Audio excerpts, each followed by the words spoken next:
What's up? What's the weatherman here? And it might be a better man near because it's two members of Team 6K here today. What's up, my guy? What's up, my guy? Welcome back to Team 6K, guys. This is Undead and the Weatherman. Back again with yet another banger video. Storn07 requested a tier list of all the decks in Duel Links. Before we get into the video, be sure to go ahead and check out our last video. Go ahead and like and subscribe and hit that bell to make sure you get notified every time we make a new video. So before we actually get into the tier list, I feel like it only makes sense that we tell you what these tiers mean first.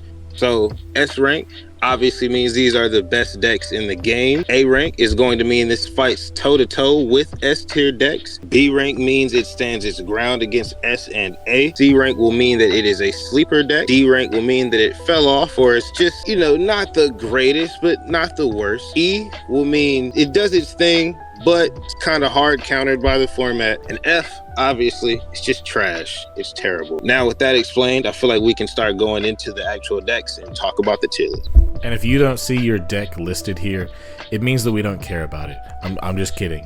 It means that people aren't really playing it that much. Of course, it might be on any of these tiers, but it doesn't see a lot of representation, so that's why we're not talking about it. Alright, so first of all, we're going to be talking about rockets. What tier do you reckon it's on? If you've watched my videos, I've definitely said it. You know, whenever I'm trying to make a video, I kind of hope I hope to see rockets. And it's not that it's a bad deck though. It's a really good deck. I personally may be willing to put it in B or C. What are your opinions about it?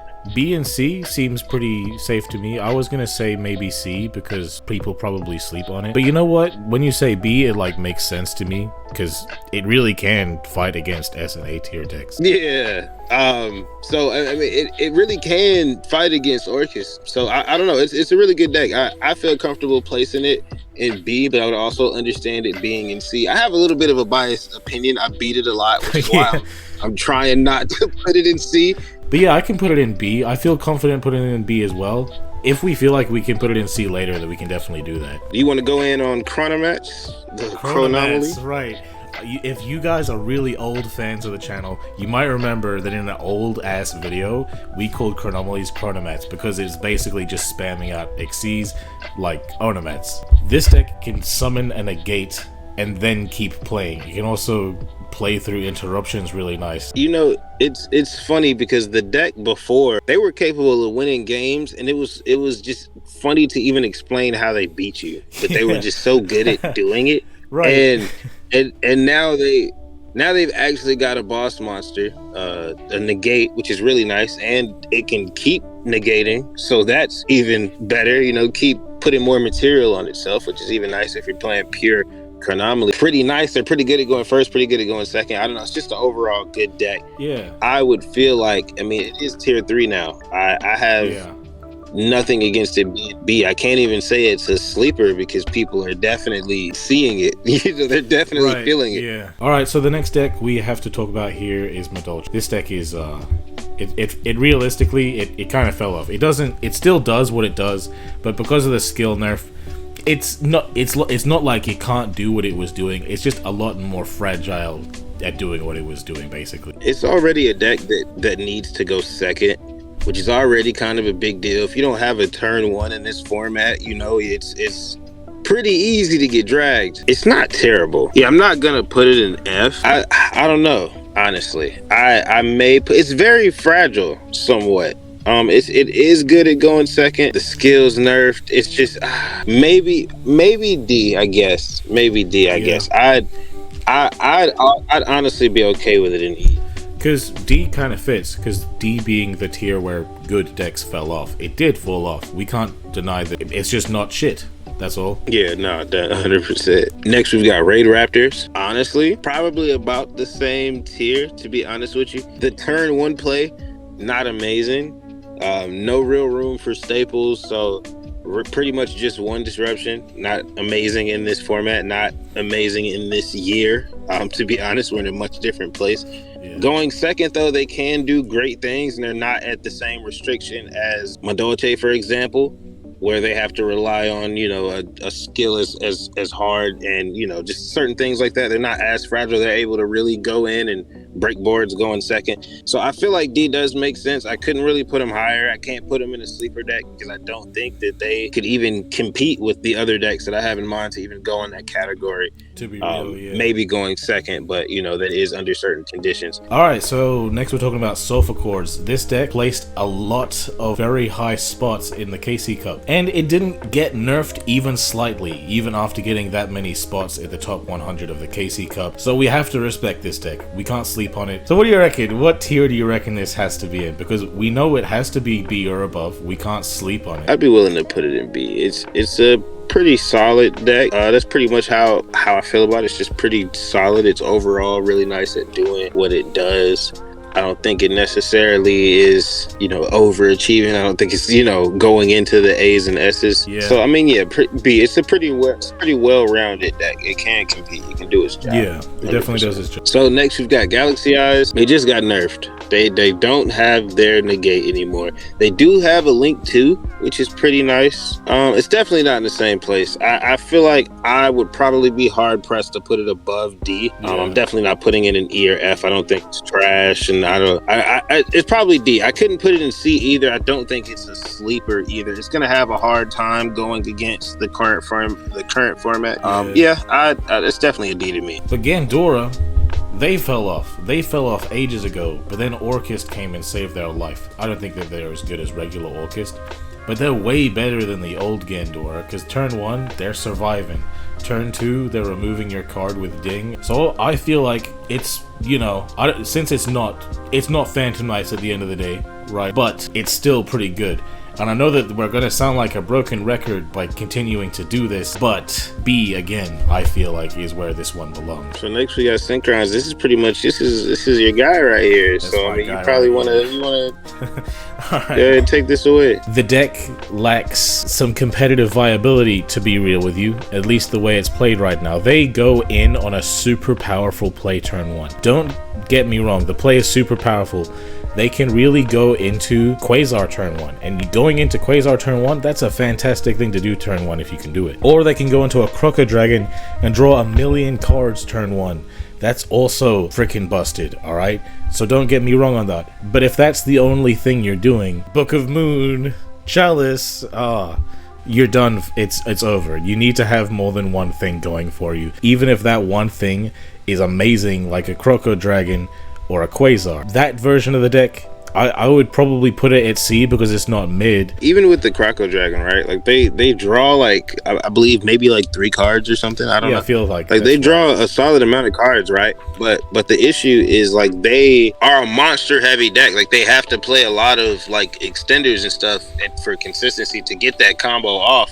So you're more than likely not even drawing into like a Book of Moon, a Chalice, or anything. So you're still really at the end of the day ending on a Croco Dragon, which is a discard 2 to pop, which is it's cool and all. You know, the draw is cool and all. It sounds all cool on paper, you know, but in reality, you did all that for a pop, one pop on the opponent's turn, just to lose to a Chalice. So the next one on the list is the World Chalice, and regardless of which version you're playing, has one pretty blinding weakness, which is the fact that they only have monsters. If you only have monsters, then and you don't have any back row at all, some decks are completely fine with that because they got really good survivability. World Chalice has really good interruption, but because all of that interruption is focused entirely within monsters, you know, that said, those monsters can't be booked because they're links, and they have really good follow-up. If the opponent is even slightly breaking through your board or even slightly playing through it, they're killing you that turn, really, because your survivability isn't amazing. So I personally feel like after the nerf, we can kind of put it in the D or C, somewhere in the middle of those two, I feel like, because it's not terrible, but it does have weaknesses, so we can't necessarily put it in the B. Would you agree with that, Weatherman? Yeah, I pretty much agree with that. Alrighty, next we've got Rose Dragons. Rose Dragons are pretty nice, to be honest with you. I've been using them a bit. They're pretty cool. You know, they got their turn 1 stuff. They do have a version that can summon Trishula on the opponent's turn, which is pretty nice, to be honest with you. They do have to play 1 brick, but, you know, it is 1 card. So, I mean, it's a pretty decent chance that you're not going to get it unless, you know, you believe in the Discord conspiracies that you open those one of. Like, they're definitely not S and A. Like they're definitely not gonna do great Yeah, we versus can say that. Orcus. I don't know if I hold them in the same regard as like Rockets, Chronomaly. I don't know. I might have to put them in C. I don't know. How do you feel? You feel like they're a B?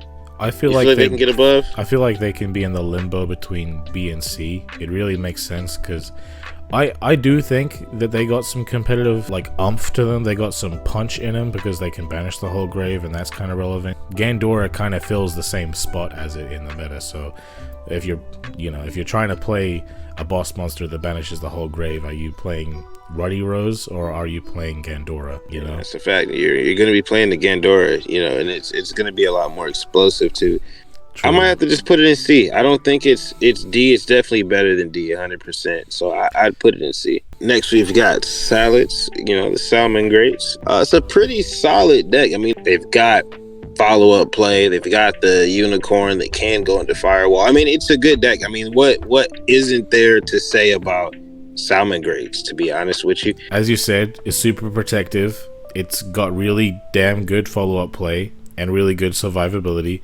So this is everything. Pretty much Salmon Greats is everything you want in a deck. The only thing it doesn't have is some broken thing, because the broken card that it had was banned. I feel like it's a powerful enough deck. I definitely don't think it's an A or S 100%. I think there's no real debating that. But I can hold it in the same regard as a Rockets or a Chronomaly or a Gandora. It's going first. It's a really good deck. It's gonna survive, and that's something that really matters in the format. And then going second, they can really go in. Yes, they don't have their broken thing, which I do agree with. Yeah. But they can consistently do good things and play through a lot of like they have room to play staples, so as well as they can play through a decent amount of disruption. So I don't know, I feel like I would put it in B personally. B makes sense to me. So Dark Magician is the next deck we're talking about, and this is a deck that both Weatherman and I have some experience with. However, the version of the deck that we're talking about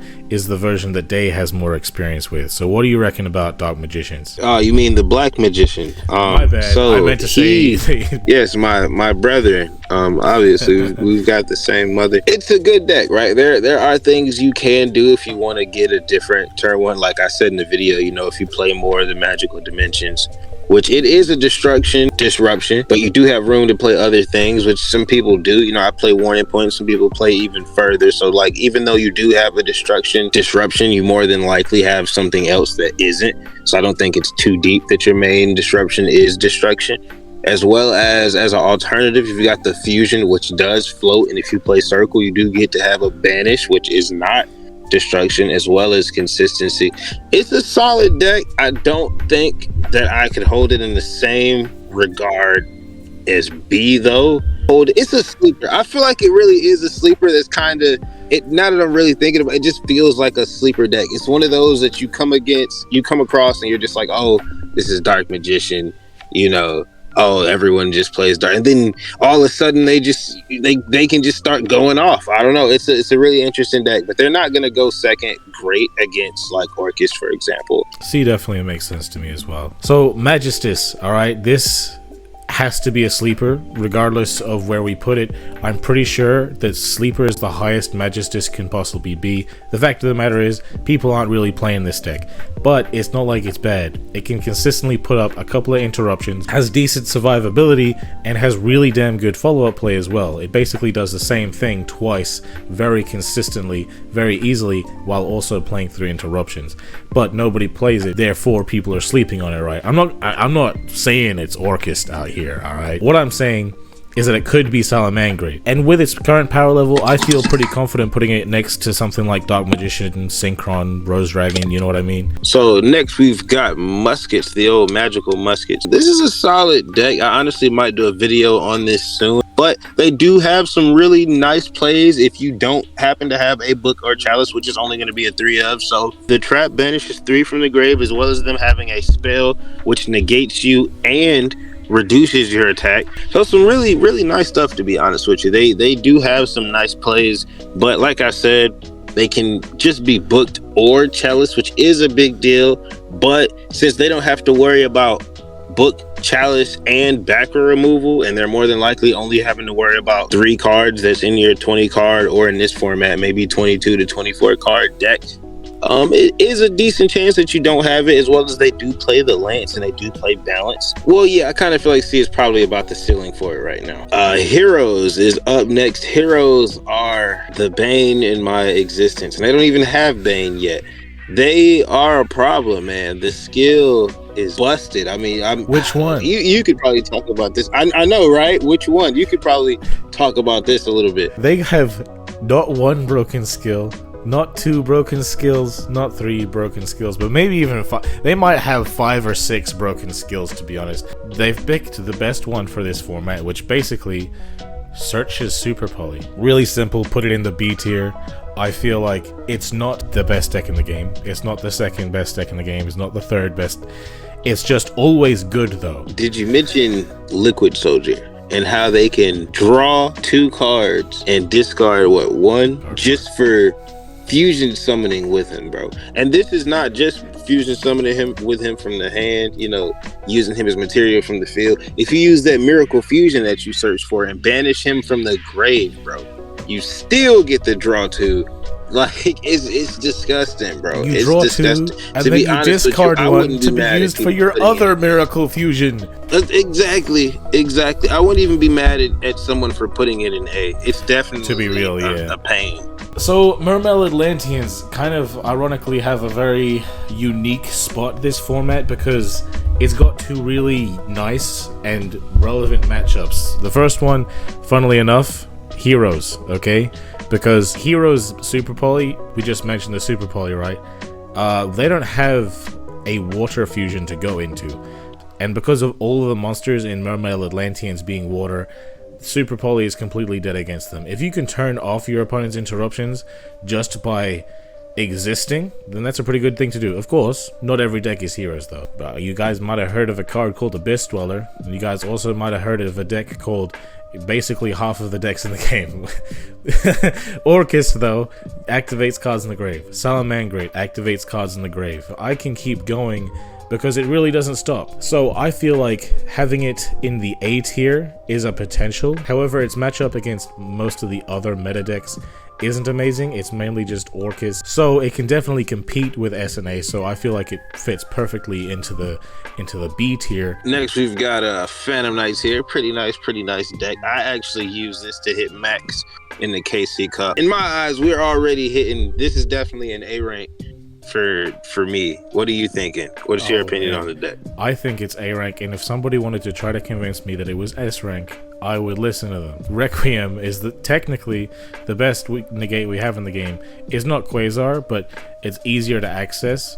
So this is kind of the best negate we have in the game, isn't it? I mean, honestly, pretty much. It's a negate and destroy too, as well as when you get that last negate off, bro, and you detach the monster, bro, and then you get to summon your Dark Rebellion, bro. Like, GG. So Vendreads is kind of awesome. They can combo off because they're just really damn good at spamming. On top of the fact that they also, you know, summon something that protects your entire field from targeting and destruction. So I feel like this deck has to be a sleeper, because obviously it's not seeing all that much competitive success. However, you could jump on ranked with this deck, go on a long win streak, because the opponent just, oh damn, I don't have an out to this. With their level 7, I believe his name is Battle something. You know, they can also, you know, more in the future, and technically speaking even now, summon him to stop hand traps, you know, stop himself from being DD Crowed or ashed in the future. So next we've got the boys Mech Knights. Prior to being nerfed, they were disgusting. They were in every decks that didn't even need to use them. They were able to go into their link play, search for their trap.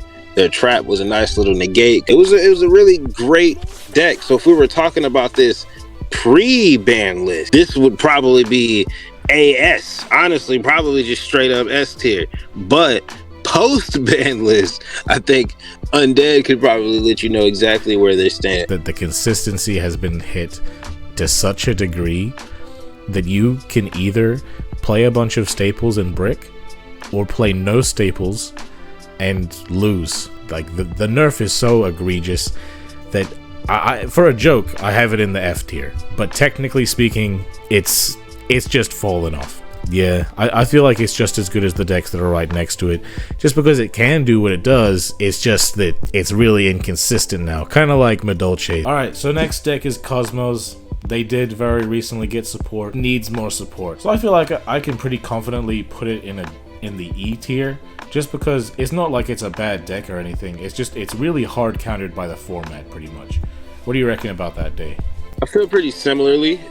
They have a solid disruption. You know, they're not the most consistent deck. It's kind of a bit of a gamble. They do have to play some back row. But, you know, when it does get going, it does get going. It does, you know, start doing things. It is destruction based, which is a problem. E probably makes the most sense to me. Automats are insane right now, to be honest with you. I mean, if you've seen Undead's video, you've seen a little glimpse into the craziness that they can get into. Pretty great at breaking boards. They're pretty great at going first, to be honest with you. A turn 1 automat board is not a board you want to see. To be real with you, turn 1 board alone is S rank. The turn 1 board is 100% S rank. They can play through disruptions. I mean, you could probably fill in the turn 2 for them just a little bit. Turn 2 is nearly as good as the turn 1. It's just if the opponent is like really smart, then your ability to play through your opponent's interruptions isn't going to be as strong. If you go first, hey man, you're the best deck in the game. You're putting up 3 interruptions, right? You go second, you might put up 2 interruptions and break the board. At the end of the day, if the opponent interrupts you properly, it's not like we die if the opponent is smart against us. It's just that we aren't broken if the opponent is smart against us. So for that reason, I feel like A is great. Yeah, no, it's an insane deck. Like I said, turn 1 automats is not a deck that you want to go against. Trickstars is the most annoying deck in the game, but that's just because that's what the Trickstars are aimed and designed to do. They're just gonna gradually burn you down, gradually kill you slowly, and just kind of be okay until they win. And that's a really weird game plan of just being fine until you just somehow win out of nowhere. So I personally find this deck to be a sleeper. So Ada's pretty nice. They can go into, I mean, before I even talk about that, they're a consistent deck. They've got the consistency cards out the wazoo. That's the main reason I don't play the deck, because of the amount of boxes I'd need to go through to get the consistency card. They can get out of rank 4 or rank 7. Their rank 7 detaches to the pop, which is really nice. But it is destruction, which is a big deal. It can play through disruptions, but I'm not going to act like it's the greatest at playing through disruptions. It feels like a overall well-rounded deck. So C kind of feels right to me. You know, if this were, you know, a sport, like Oddeyes is pretty much like 6-man of the year. They're going to come off the bench and they're going to drop some buckets, but they're not a starter. Metal Foes is I kind of feel like this is another one of those ones that I don't have a choice but to put into the sleeper category just because nobody really plays it. It kind of is in a good spot, this format, similarly to Mermail Atlantean. It has a really good game against Orchist. It can negate things and non-destruct remove things, and that's something you really like to have for your interruptions. And it also has pretty good survivability and pretty good OTK power. Cosmic Cyclone is a very popular card this format. A lot of the popular pendulum decks get around back row removal, preventing their pendulum summon by putting pendulum scales into their pendulum zones using a skill so the opponent can't interrupt it. This deck doesn't really have it the same way. They can do that. However, traditionally, you're playing probably another skill, so you're still pretty interruptible by Cosmic Cycle. If your combo gets stopped by back row removal, it's not the best place to be, so I'm not going to put it in B tier. However, it does have a pretty good matchup against Orcus now and then, so I feel like it's got to be a sleeper, right? Code Talkers are a really nice deck. I mean, they go in turn 1. It's not the hardest board to break, and they don't necessarily have a great follow-up play, which is definitely what holds them back a lot. But going first, they can seem like a really big deal. So I mean, I would say that they probably are a sleeper deck to me. What do you think? Would you be able to put them in B? I don't think. Or do you think they're a sleeper too? I feel like the fact that they can't use Salamangrates anymore really hampers their ability to play through things really well. Like they can play through things, but not as well as they could before. That's unfortunate. But you know, like you said, everything they do is fantastic, so Sleeper feels like a really good place for it, even though it does have its weaknesses. Abyss Actors. You know, technically speaking, this is kind of in a similar scenario to Raidraptors in the fact that it has an absolutely amazing turn 2, but the turn 1 is kind of annoying because it's not that good. You can use the Rocket package to give you a better turn 1. It can allow you to go into Evil Swarm Nightmare to interrupt your opponent during that combo. If you went second, of course, you're going to do regular going second things. However, unlike Raidraptors, the going second capabilities aren't that good against Orchist. And of course, you know, when we're comparing decks, I know that every deck can't all just be, well, what about Orchist? What about Orchist? Well, Orchist does exist, and it is by far the most popular deck in the game, and it is kind of warping the format around itself right now. So while I might technically speaking say that Abyss Actors and Raidraptors are about equal, maybe in a regular format it would even be above Raidraptors, I feel like just because of the existence of Orchist and the fact that these guys require to destroy the field to be able to go for game most of the time, it's probably going to be lower than Raidraptors. But I will admit that there is that scale that allows you to take control of the opponent's card rather than destroying it, so that could be pretty nice. Depending on what version of Orchist they're playing though, they might be able to dodge that. So I feel pretty confident saying that this is in the D tier. We can say that it fell off, right? It's not as good as it used to be, but it's not like it's bad. It does what it does, and it is good. Like, if you're going against the deck that isn't Orchist, you could very well win if you're playing it correctly. Kind of going off like what you were saying at the end there about, you know, if you're playing it correctly. You know, I like to try to think of it being, you know, the best pilot playing the deck. How would the deck do? And I feel like, you know, on average, maybe it would probably be about like a D or whatnot. But I do think that they would be able to play around a decent amount of the meta. I definitely don't think I would have them tier 3 or anything like that. I don't think they would even be tier 3. But I could have them at a decently high kind of rogue. I just think they don't have enough of a kind of player base for the deck. I don't know. I almost want to say I could see it in C. I feel like it kind of can clap the D category. I mean, I haven't seen post-ban list Mech Knights too much, so I won't speak too heavily on it.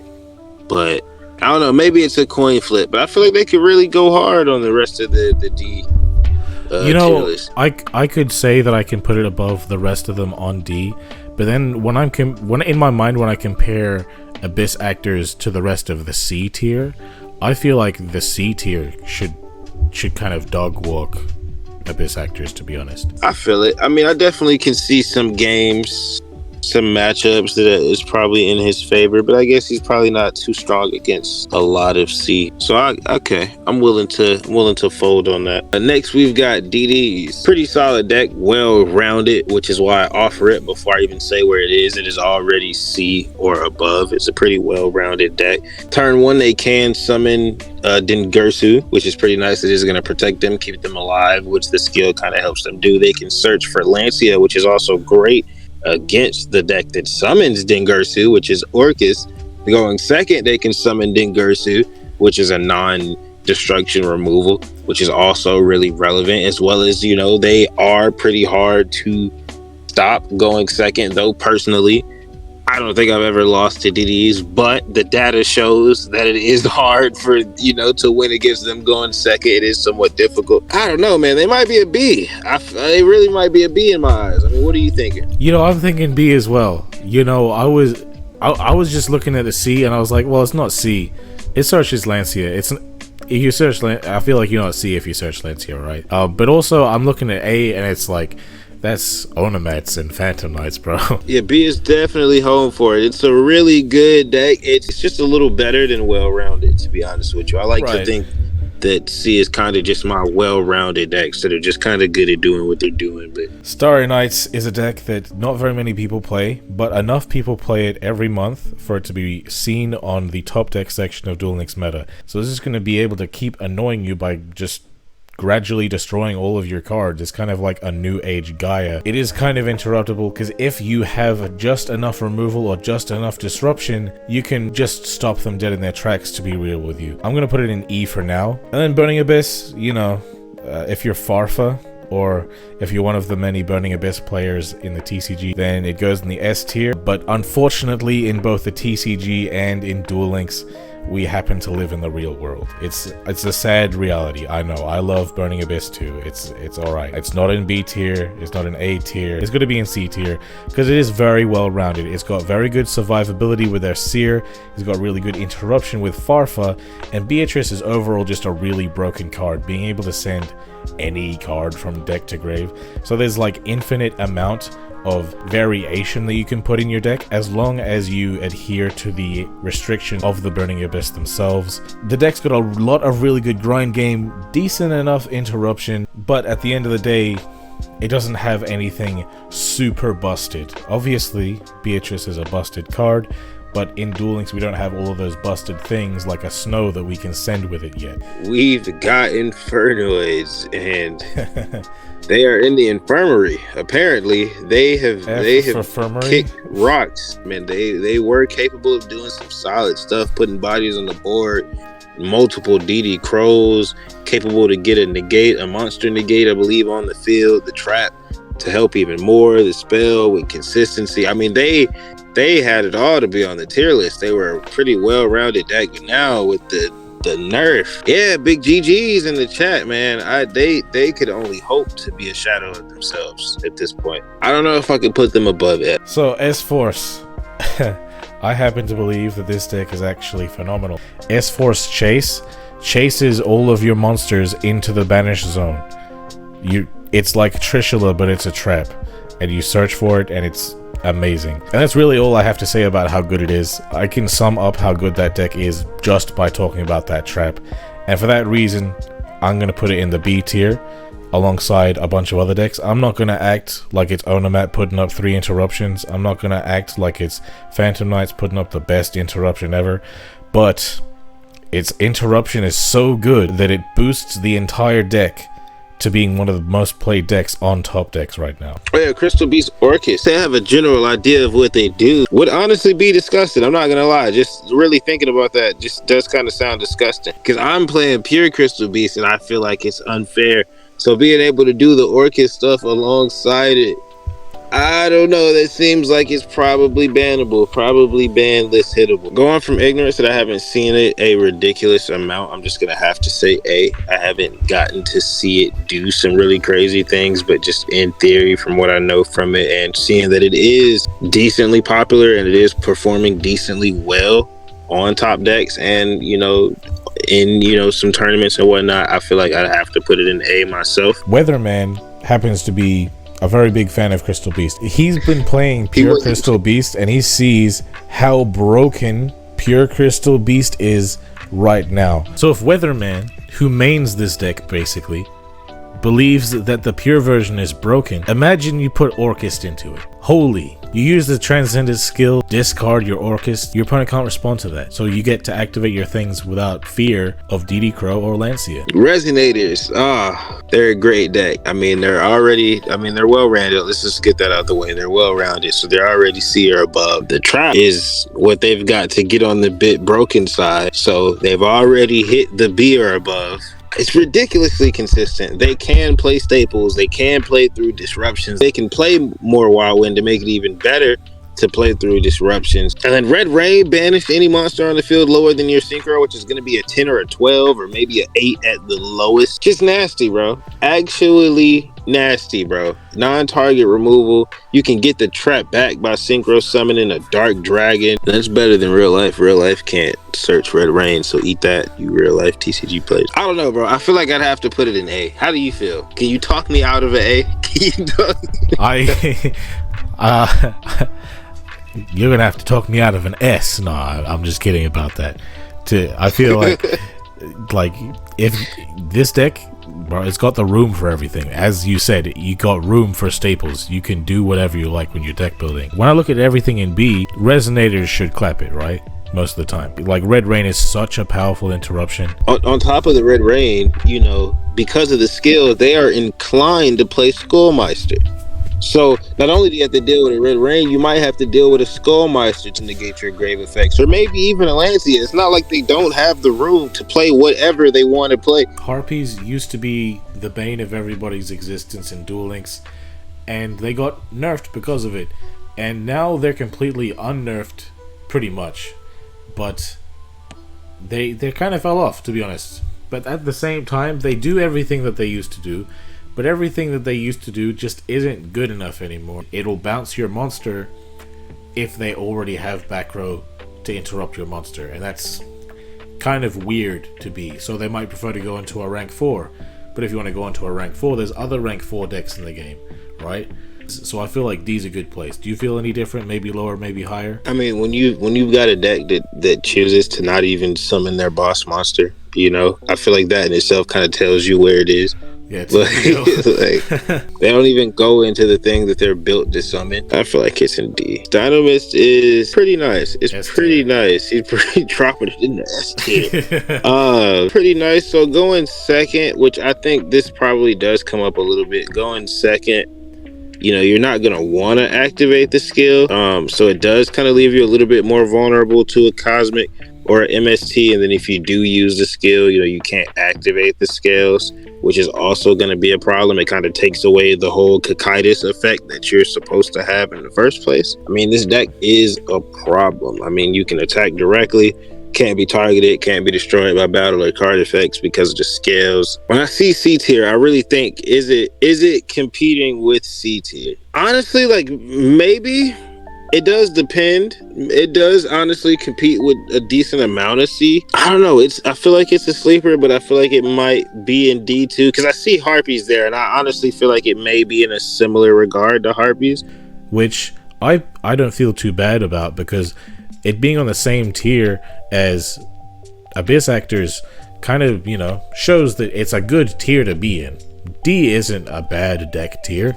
It's just not as good as it used to be, kind of thing. It's almost like a needs improvement kind of, like, just needs improvement, needs support kind of tier. Like, yeah. For example, Triamids. So this deck was on and off the tier list for years after it came out, and it actually did finally get a support card that's actually really nice. However, unfortunately, by that time, it was already basically in the F tier. It got a new support card, which basically puts it in the E tier. My guy, my boy, the man with the most privilege in the game, the blue eyes privileged dragon. Honestly, it's always going to hang around. I don't care what the format is. Of course, put it in the S tier just off artwork alone. They still have some dope things they can do. They've gotten more melody now, which makes it more consistent for them to get their plays off. They can go into Croco and get the draw off. They can obviously draw into their karma cuts, their cards of consonants. They've got the consistency. I mean, they still, you know, brick every here and there, but, you know, they also have the skill to really going for the follow-up play. I mean, it's a really nice deck. I would have to say, personally, looking at the tier list, I would honestly say this is probably a sleeper. When I look at it, I do think that this does compete with everything in C, can beat it. I'm not saying it's going to beat it all the time, but I do think this can beat everything in C pretty decently. It can compete with B, but I think B is where it really, really starts getting pressed a lot more. Decks like Heroes are definitely going to be on its head. Salmon Grates are going to be a problem. So I definitely think C is a bit more where it belongs. It seems pretty clean, which is crazy to think that Blue Eyes hasn't really gotten much support in a long time, and it's still kind of floating around this heavily. And it also fits. The Blue Eyes gets to be on the same tier as the Dark Magician. Totally makes sense, right? I didn't even notice. All right, so best deck in the game, okay? We want to talk about the best deck in the game. We haven't put anything in the S tier yet, so of course we're gonna put the War Rocks in S tier. Do you have any disagreements there, Weatherman? I mean, of course not. I mean, what more is there to say? I mean, have you ever went to war with the Rocks before? I hope to never be in that scenario, man. I would never want to go to war with a rock. How about a rock lobster? A rock lobster. A rock lobster. In all seriousness, I think we all know where this deck belongs. No, I can't put it there. I'm going to put it in the E tier. It's solid because, you know, rocks, right? The rocks are solid.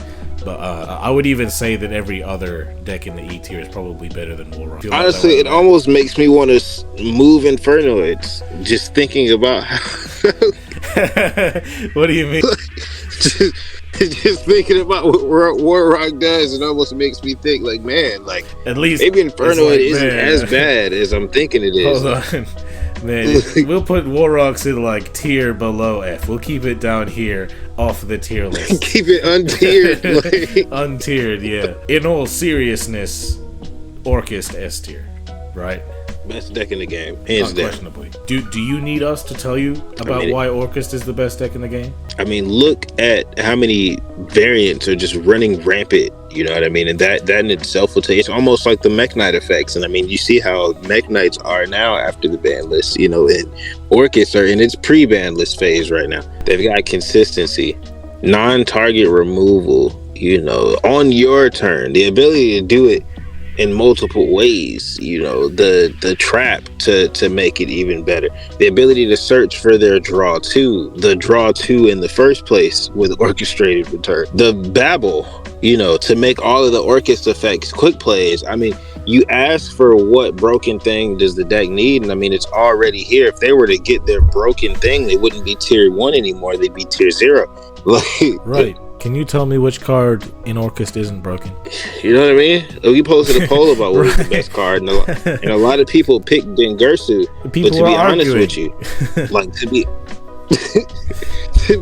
to be honest with you, you know, I don't even know if I would say Dengursu. Like, obviously, yeah, you know, when you as far as the boss monster goes, 100%, but like, it's a lot of things prior to that are busted before you even get to Dengursu. All right, so this is our unbiased tier list with not a single shred of falsity in the entire thing. If you disagree with anything in this tier list, I apologize.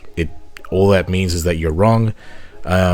Yeah. So, you got any final thoughts, Weatherman? Nah, you know, obviously we appreciate you guys for checking out the video. Appreciate you for asking for the tier list. Actually, you know, comment if we should do this more often. Obviously, hit that subscribe button, hit that notification bell, leave a like, leave a comment. Check out our previous videos. I've been Undead. I've been Weatherman. Team 6K out. Wait, hey, I feel like the greatest. Now I feel like they hate it. Now I feel like the only one and there is no debating. Man, I feel like they leaving. Now I feel like they waited. Now I feel like this is the feeling before I can make it. Before I hit the stage, I just feel like I'm nauseous. Or I feel like I'm popping. Or I feel like a boss is. Maybe I'm feeling off it. Or I feel like I'm toxic. Maybe feeling intoxicated is the reason for all this. I wanna whip it with the top down, dog, like I'm Earth Gang. Told him, listen, while they shine like my first name. Told me go and grab a titty, boy, it's my first chain. I ain't even switch gears yet, it's the first lane. The first pain I ever felt was the worst pain. Then church came, and that feeling of hurt came. Then her name made this feeling all worth pain. She made me realize what I had felt in the first place.